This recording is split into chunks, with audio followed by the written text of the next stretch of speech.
শনিবার সকাল থেকে শুরু হওয়া তুমুল বৃষ্টিতে ত্রিপুরার তেলিয়ামুড়ার মুঙ্গিয়াকামী অঞ্চলের ৩৫ মাইল এবং ৪৪ মাইলের মাঝামাঝি এলাকায় জাতীয় সড়কে ধস নামে।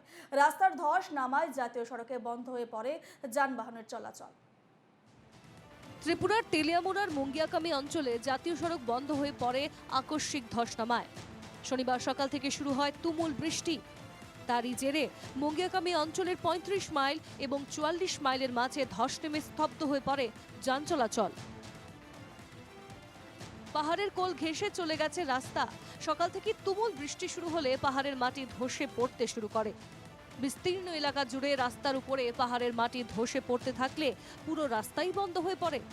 বেশ কিছু গাড়ি ধস পেরিয়ে যেতে গিয়ে আটকে পড়লে পরিস্থিতি আরও ভয়াবহ হয়ে ওঠে। জাতীয় সড়কে ধস নামায় প্রায় ২.৫ ঘন্টা ধরে বন্ধ থাকে যানবাহনের চলাচল। রাস্তার উভয় প্রান্তে দাঁড়িয়ে পড়ে অসংখ্য গাড়ি। চরম ভোগান্তির শিকার হন গাড়ি চালক এবং যাত্রীরা। ঘটনা আইসিরা দেখতেছি এদিকে বাইরে পড়তাছে করে তো দাঁড়াইছে বেশি বলেছে না আমি আইসি একটু আগে। গুরুত্বপূর্ণ জাতীয় সড়কের উপরে ধস নামতে শুরু করে সকালে। ২.৫ ঘন্টা ধরে ওই সড়কে সম্পূর্ণ স্তব্ধ হয়ে পড়ে যানবাহনের চলাচল। কিন্তু দীর্ঘ সময় রাস্তা আটকে থাকলেও পূর্ত দপ্তর এবং জাতীয় সড়ক কর্তৃপক্ষের কর্তাদের দেখা মেলেনি। এ নিয়ে ক্ষোভ প্রকাশ করেছেন গাড়ি চালকরা।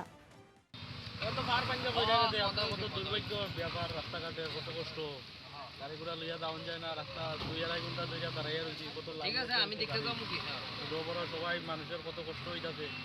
ওরা মানে দেখতে লাগে, কেয়ার করতে লাগে, কেউ কেয়ার করে না, কেউ শুনেই না, গাড়িওয়ালার কত কষ্ট। এটা কোন জায়গা?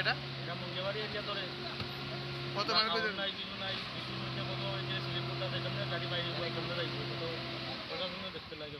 মানে পাহাড় ভেঙে পড়ছে না, সহযোগিতা করতে তারা গাছ সরাইছে, কাটছে এটা ওইটা